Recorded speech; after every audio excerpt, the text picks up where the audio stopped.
Nah, teman-teman, hari ini kita akan belajar tentang elastisitas. Ini salah satu materi yang sering banget nih teman-teman request di kolom komentar. Nah, teman-teman, elastisitas itu sebenarnya dibagi jadi 3. Yang pertama, elastisitas harga, yang kedua adalah elastisitas silang, dan yang terakhir adalah elastisitas pendapatan. Di video kita kali ini, kita akan bahas salah satu jenis elastisitas yang menurutku sering banget nih keluar di UTBK, yaitu elastisitas harga.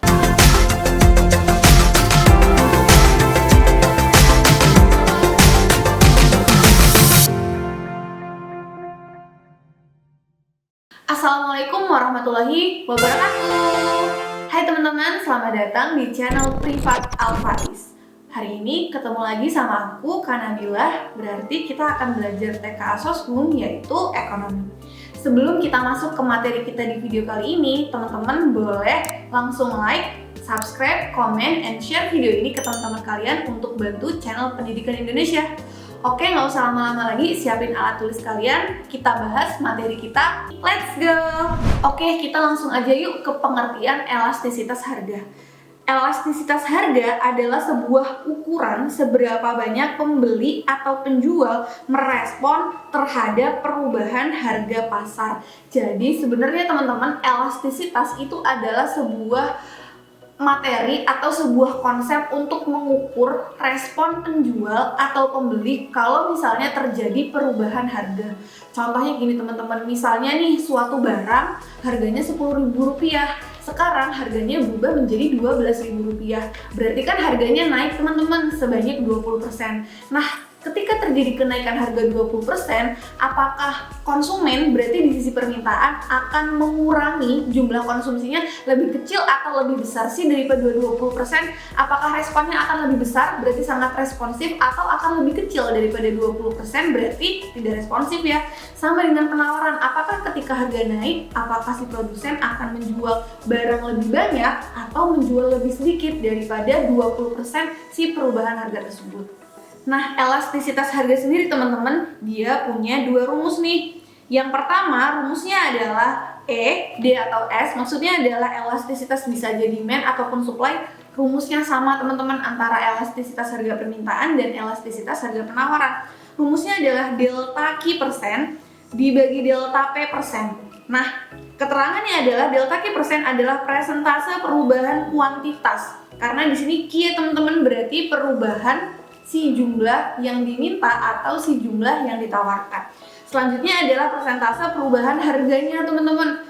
Nah, untuk pakai rumus yang ini biasanya nih di soalnya ciri-cirinya adalah terdapat lambang persentase teman-teman. Kalau misalnya teman-teman nih ketemu soal yang nanyain elastisitas terus di soal teman-teman elastisitasnya itu ada persentasenya di soal, berarti auto banget kita harus pakai rumusnya nomor 1.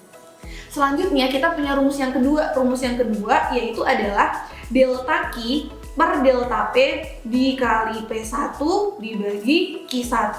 Nah, karena di sini ada delta Q dan delta P, ada P1 dan Q1, berarti pasti terjadi perubahan kuantitas dan terjadi perubahan harga. Nah, untuk pakai rumus yang nomor 2 ini teman-teman, biasanya ciri-ciri soalnya adalah nanti teman-teman punya 2 info. Yang pertama adalah info harga awal dan kuantitas awal, dan yang kedua adalah info harga sesudahnya, setelah itu kuantitas sesudahnya. Makanya nanti ada P1, Q1, dan P2, Q2.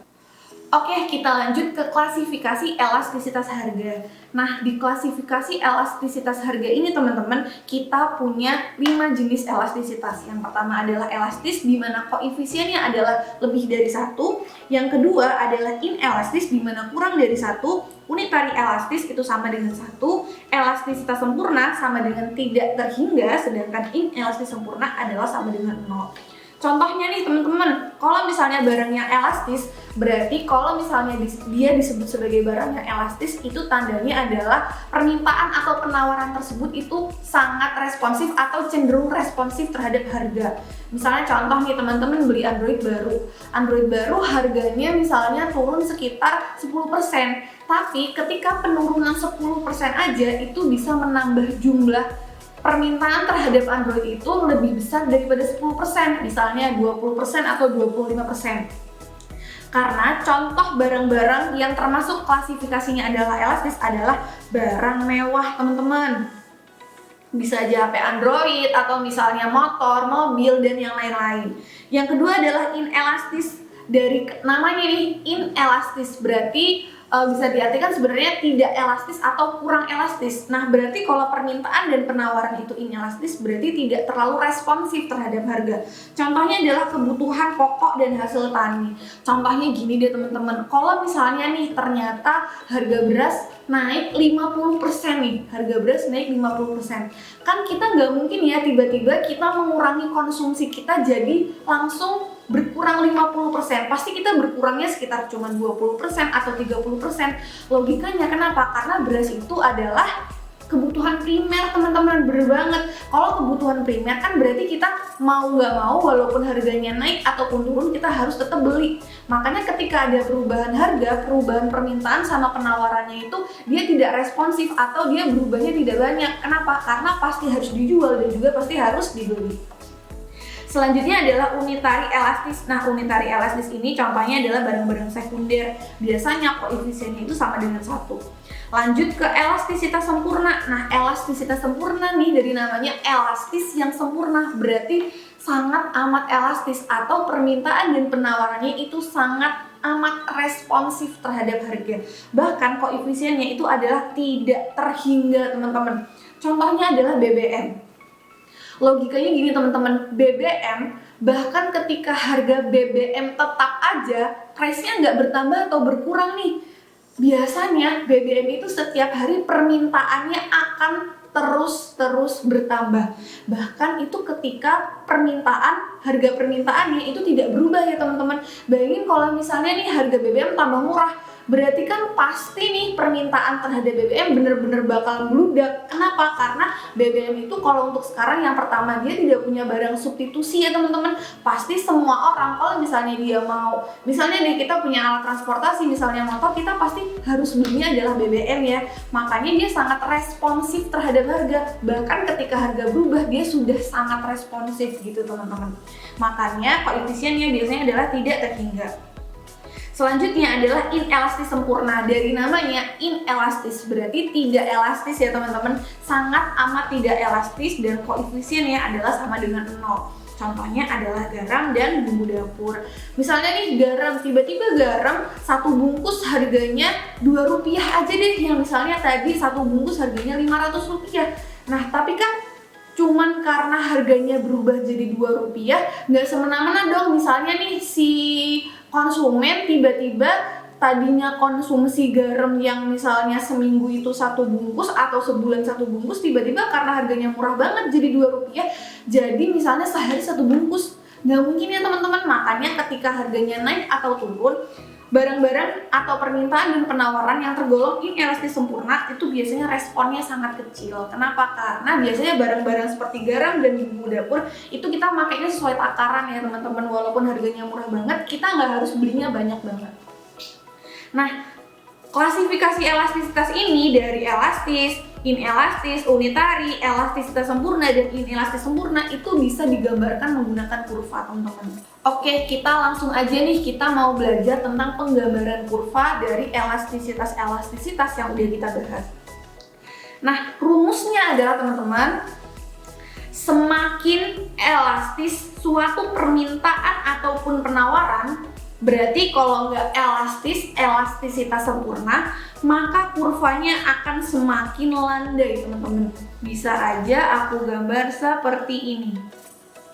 Landai kan teman-teman? Oke, landai itu maksudnya adalah dia garisnya lurus atau biasanya adalah horizontal yang mendekati garis horizontal. Nah, kita baca lagi yuk. Selanjutnya, sebaliknya, jika semakin tidak elastis atau inelastis, berarti bisa aja inelastis ataupun inelastis sempurna, maka kurvanya akan semakin curam. Berarti kurvanya akan semakin tegak ya teman-teman, kebalikannya dari si kurva elastis atau elastisitas sempurna. Berarti kalau aku gambar bisa gini nih. Kalau misalnya berarti garam dan bumbu dapur, kalau mau digambar kurva elastisitasnya itu elastisitas kurvanya tegak sempurna seperti garis vertikal. Kenapa? Karena bisa dilihat misalnya gini nih teman-teman. Kalau misalnya di sini kurvanya keterangannya variabel P dan di sini Q, maka di sini adalah Q1 ya teman-teman. Kita lihat nih, ketika harganya berubah jadi P1, P2, P3, lihat Q-nya itu tidak berubah teman-teman. Makanya dia tidak responsif, mau harganya dari P2 turun jadi P1 ataupun dari P2 naik jadi P3, maka Q-nya tetap, makanya dia tidak responsif. Coba kita lihat di kurva yang menunjukkan keelastisitasan atau misalnya kurva elastis dan elastisitas sempurna. Kalau misalnya di sini adalah P dan di sini adalah Q, maka di sini adalah P1. Lihat, ketika P-nya aja nggak berubah, Q-nya itu terus-terusan berubah teman-teman, dari Q1, Q2, Q3, Q4 dan seterusnya. Tandanya berarti permintaan atau penawaran ini sangat amat responsif. Bahkan ketika si price-nya itu tetap atau tidak berubah, perubahan Q-nya itu semakin banyak. Oke teman-teman, biar kita tambah paham di materi elastisitas kita pada hari ini, kita langsung aja ke contoh soal. Kita lanjut ke soal nomor 1. Oke teman-teman, mari kita baca soal nomor 1. Ketika persentase penurunan jumlah handphone yang diminta lebih besar dari persentase kenaikan harganya, maka permintaan handphone tersebut bersifat apa? Oke. Berarti bisa aku tulis gini teman-teman. Ketika persentase penurunan jumlah handphone, berarti di sini kata kuncinya adalah jumlah ya teman-teman. Karena dia penurunan, berarti dia ada delta atau ada perubahan. Maka di sini delta Q-nya adalah di sini dikatakan lebih besar. Berarti bisa aku tulis di sini besar. Dari mana teman-teman lebih besar? Dari persentase kenaikan harganya. Berarti delta P-nya atau perubahan P-nya itu kecil ya, karena lebih besar persentase penurunan jumlah handphonenya. Oke, berarti delta Q-nya itu besar dan delta P-nya itu kecil. Sekarang teman-teman kita lihat nih, berarti perubahan harganya apa teman-teman? Perubahan harganya itu kecil ya, tapi perubahan harga yang kecil aja itu bisa menyebabkan perubahan permintaan yang besar. Berarti dia responsif atau tidak responsif ya teman-teman? Bener banget, berarti dia adalah permintaan yang responsif atau tergolong ke permintaan yang bener banget, yang elastis. Nomor 1 jawabannya yang C. Mungkin temen-temen nih, para privat Alphais lover udah pada tahu nomor 1 di privat Alphais jawabannya selalu yang C. Karena C itu cinta. Oke, kita lanjut ke soal nomor 2. Soal nomor 2, barang kebutuhan pokok biasanya memiliki permintaan yang bersifat apa teman-teman? Oke, tadi udah kita lihat ya, barang kebutuhan pokok dan hasil tani, elastisitasnya adalah, bener banget teman-teman, elastisitasnya adalah inelastis. Nomor 2 jawabannya yang B. Oke, lanjut ke soal nomor 3. Kita baca dulu teman-teman. Jika jumlah penurunan harga barang sangat kecil menyebabkan kenaikan yang tak terhingga dalam jumlah barang yang diminta, maka kurva permintaan barang tersebut berbentuk apa teman-teman? Oke, kalau misalnya mau kita tulis jadinya gini teman-teman. Penurunan harganya berarti delta P-nya itu kecil menyebabkan kenaikan yang tak terhingga dalam jumlah barang. Berarti kalau jumlah barang itu Q-nya berubahnya adalah tidak terhingga. Masih ingat teman-teman, ada nggak ya jenis elastisitas yang koefisiennya tidak terhingga? Bener banget, berarti ini termasuk apa teman-teman? Elastisitas sempurna. Karena si P-nya ini berubahnya kecil, perubahan kecil aja itu mengakibatkan respon permintaan yang gede banget sampai dibilangnya tidak terhingga. Nah, yang ditanya di sini adalah bentuk kurvanya. Berarti kalau elastisitas sempurna, berarti dia sangat amat elastis kan teman-teman.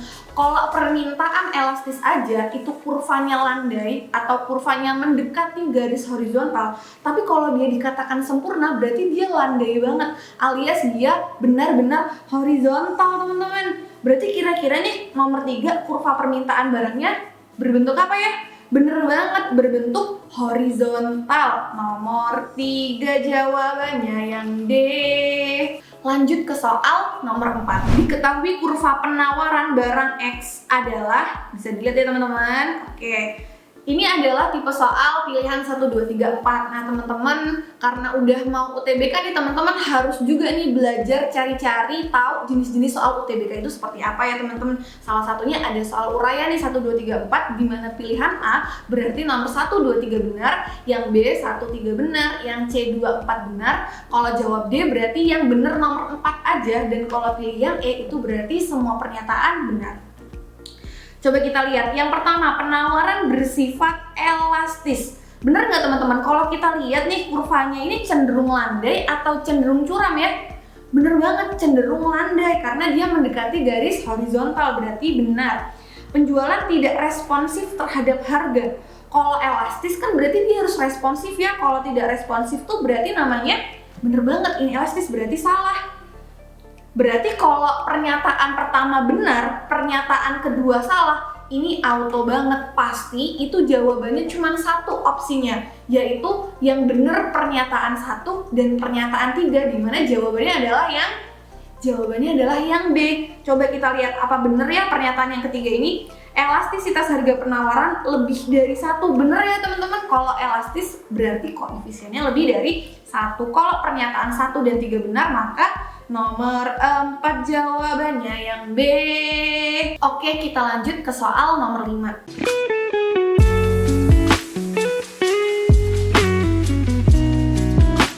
Nah, buat teman-teman pejuang UTBK tahun 2022 yang sedang mencari buku persiapan UTBK, kami dari Privat Al-Faiz bersama dengan Maxima Tryout mempersembahkan buku persiapan UTBK tahun 2022 yang kita sebut sebagai buku Besti UTBK.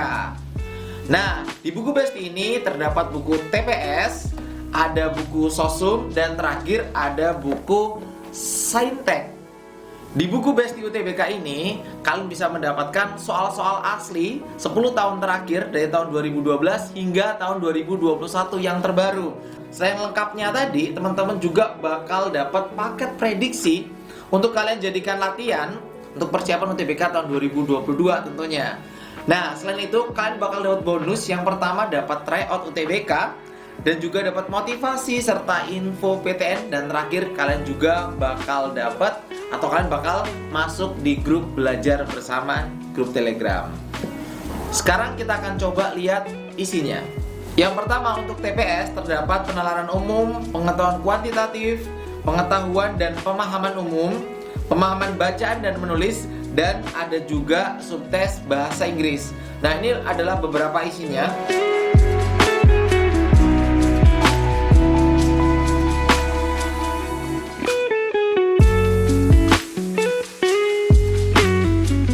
Nah, teman-teman, untuk TPS ini lengkap banget. Jadi buat kalian yang pengen cari soal-soal asli, nggak usah jauh-jauh, kalian tinggal pesan aja buku UTBK Besti materi yang TPS-nya. Nah, sedangkan untuk yang Saintek, dalam satu buku ini terdapat semua materi Saintek dari matematika, biologi, fisika, kimia, serta kumpulan soal-soalnya. Nah, untuk matematika ada materi eksponen dan bentuk akar, ada logaritma, persamaan dan fungsi kuadrat, serta materi-materi lain yang sering muncul di UTBK. Nah, di buku Besti ini kalian nggak hanya dapat soal-soal UTBK asli saja, kalian juga bakal dapat soal-soal ujian mandiri seperti SIMAK UI, UTUL UGM, dan materi ujian mandiri masuk ke Undip. Untuk fisika ada kinematika gerak lurus dan melingkar, dinamika partikel dan hukum Newton, serta materi lainnya. Dan yang terakhir ada buku Besti Sosum. Nah, di sini lengkap, satu buku kalian bisa dapat semua pelajaran yang kalian inginkan. Kalian dapat materi tentang ekonomi, sejarah, sosiologi, dan geografi. Ini ya teman-teman, dari seluruh buku yang aku jabarkan tadi, semuanya lengkap, apa yang kalian butuhkan semuanya ada. Soal-soal asli dari PTN yang kalian akan tuju, baik itu SBMPTN, soal-soal SBMPTN maupun soal-soal ujian mandiri. Jadi buat kalian tunggu apa lagi? Kalian bisa memesan buku ini semua dengan cara kalian cek Instagram Febri Ranfaiz, kalian cek di bio Instagramnya, kalian bisa klik linknya, atau kalian juga bisa beli di Shopee. Nanti aku sertakan link pembeliannya di kolom deskripsi video ini teman-teman. Semoga buku Besti UTBK tahun 2022 persembahan dari Privat Al-Faiz dan Maxima bisa menjadi teman terbaik kalian untuk mempersiapkan UTBK tahun 2022 dan kalian bisa keterima di PTN yang kalian impikan. Amin. Terima kasih.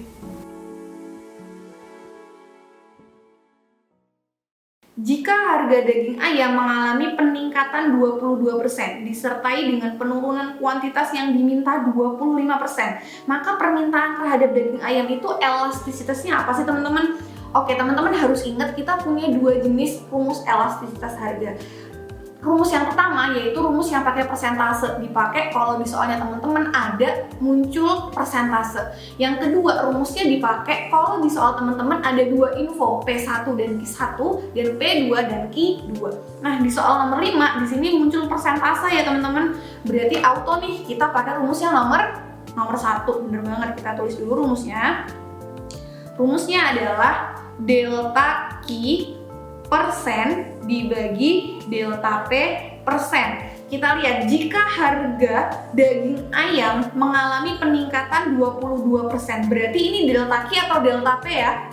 Bener banget, ini adalah delta P karena adalah harga. Berarti di sini adalah 22. Disertai penurunan kuantitas yang diminta, kuantitas ya teman-teman 25%. Berarti kuantitas itu Q, bener banget. Berarti Q-nya di sini adalah 25. Tinggal 25 bagi 22 sama dengan 1,13 sekian titik-titik. Pasti akan lebih dari 1 kan? Karena pembilangnya adalah 25 dan penyebutnya adalah 22. Berarti koefisiennya termasuk apa teman-teman? Lebih dari 1. Kalau lebih dari 1 berarti jenis elastisitasnya apa ya teman-teman? Bener banget, jenisnya adalah elastis. Makanya nomor 5 jawabannya yang A. Oke, lanjut ke soal nomor 6. Ketika harga per unit suatu barang 100.000, jumlah barang yang ditawarkan 50 unit. Ketika harga turun menjadi 50.000, jumlah barang yang ditawarkan menjadi 30 unit, maka koefisien elastisitas penawarannya adalah yang mana, teman-teman? Klasifikasinya yang mana sih? Nah, berarti kalau misalnya kayak soal nomor 6, teman-teman, kita punya harga mula-mula, setelah itu harga yang terakhir. Selanjutnya di sini juga ada kuantitas mula-mula dan kuantitas setelah berubah atau kuantitas yang terakhir. Berarti kita harus pakai rumus yang nomor 2 yang pakai delta Q per delta P kali P1 per Q1. Kita tulis dulu rumusnya. Rumusnya adalah delta Q per delta P dikali P1 per Q1. Oke, sekarang kita data dulu teman-teman. Pertama nih, harga unitnya awal-awal adalah 100k, berarti P1 sama dengan 100. Jumlah barang yang ditawarkan 50 unit, berarti Q1 sama dengan 50. P2 50k ya teman-teman, lalu Q2-nya adalah 30 unit. Langsung aja kita masukin ke dalam rumusnya teman-teman yang ini. Delta Q-nya berapa teman-teman? Dari 50 ke 30 sama dengan 20 per delta P-nya dari 100 ke 50. Perubahannya berapa? Perubahannya 50 dikali P1 100, Q1 50. Bisa dicoret-coret. Yuk kita coret-coret. Ini 1, ini 2. Berarti 40 dibagi 50 sama dengan 4 per 5. Berarti 0,8. Berarti kalau 0,8 lebih dari 1 atau kurang dari 1? Ya bener banget teman-teman, kurang dari 1. Berarti kalau kurang dari 1 maka tergolong elastisitas yang bener banget, inelastis. Nomor 6 jawabannya yang B.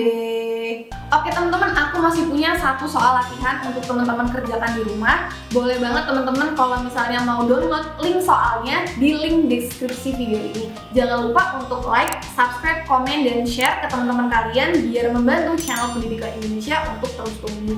Oke, terima kasih teman-teman. Sampai jumpa di video ekonomi selanjutnya. Dadah!